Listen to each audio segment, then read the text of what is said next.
सुप्रभात दोस्तों। मेरे चैनल द स्टोरी टेलर पे आप सभी का स्वागत है।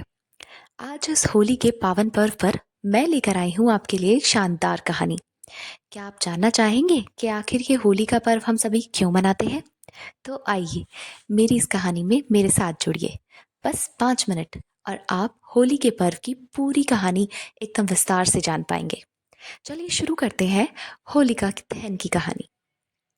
प्राचीन काल में हिरण्यकश्यपु नाम का एक अत्याचारी राजा हुआ। वह अपनी प्रजा पर बहुत अत्याचार करता था।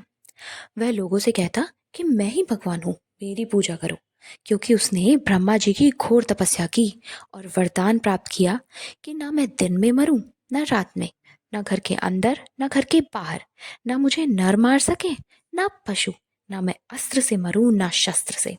और बस फिर क्या था? इस वरदान को पाकर वो खुद को जैसे अमर समझने लगा था। उसे किसी का भय नहीं था।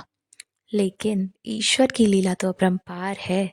उसका खुद का पुत्र प्रहलाद भगवान विष्णु की अपार भक्ति करने लगा। हिरण्यकश्यपु के लाख मना करने पर भी प्रहलाद ने विष्णु भक्ति नहीं छोड़ी। हिरण्यकश्यपु ने भक्त प्रहलाद को तरह तरह की यातनाएं दी, उसे खूब समझाया, लेकिन प्रहलाद तो ईश्वर की भक्ति में लीन हो चुके थे। हिरण्यकश्यपु ने प्रहलाद को मृत्युदंड दे दिया। उसने सैनिकों से कहा, प्रहलाद को ऊंचाई से फेंक दो। सैनिकों ने वैसा ही किया, परंतु इससे तो प्रहलाद का बाल तक बांका न हुआ।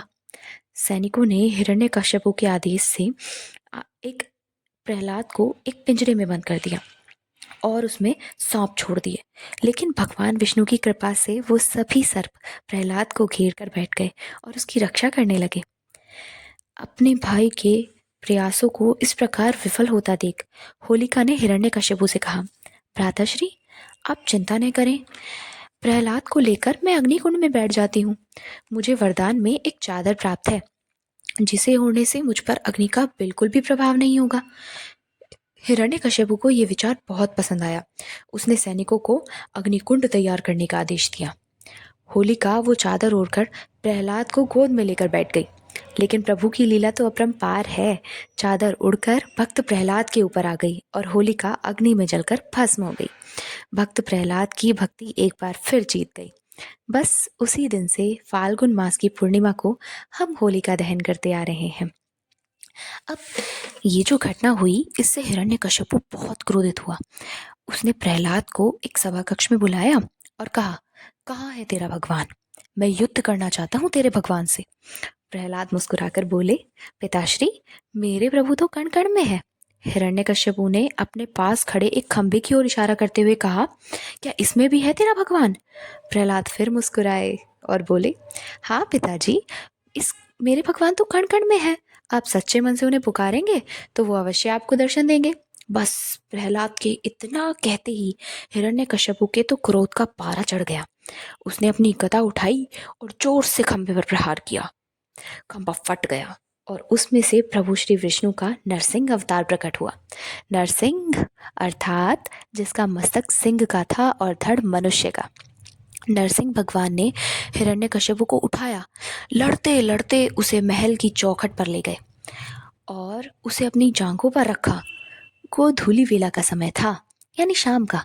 अपने नाखूनों से भगवान श्री नरसिंह ने हिरण्यकश्यपु का पेट चीर दिया और उसका वध कर दिया। इस प्रकार ब्रह्मा जी के वरदान का भी आदर रह गया, क्योंकि ना वो दिन में मरा, ना रात में, ना अस्त्र से, ना शस्त्र से भगवान ने अपने नाखूनों से उसका वध किया। ना वो घर के अंदर मरा, ना घर के बाहर, घर की चौखट पर उसका वध किया गया। ना वो दिन में मरा, ना रात में, गोधूली वेला के समय, यानी जब दोनों दिन मिलते हैं, शाम के समय उसका वध किया गया। बस हिरण्यकश्यपु का वध होते ही सारी प्रजा में एक खुशी, एक उमंग की लहर दौड़ गई। सभी ने उत्सव मनाया और इसी उत्सव को हम होलिका दहन के अगले दिन होली के रूप में रंगों से खेल खेल कर मनाते हैं। अगर आपको ये कहानी अच्छी लगी हो तो प्लीज़ लाइक करें। आगे इसी तरह की और कहानियाँ जानने के लिए मेरे चैनल को सब्सक्राइब करें, बेल आइकन को ज़रूर प्रेस करें और हाँ, वीडियो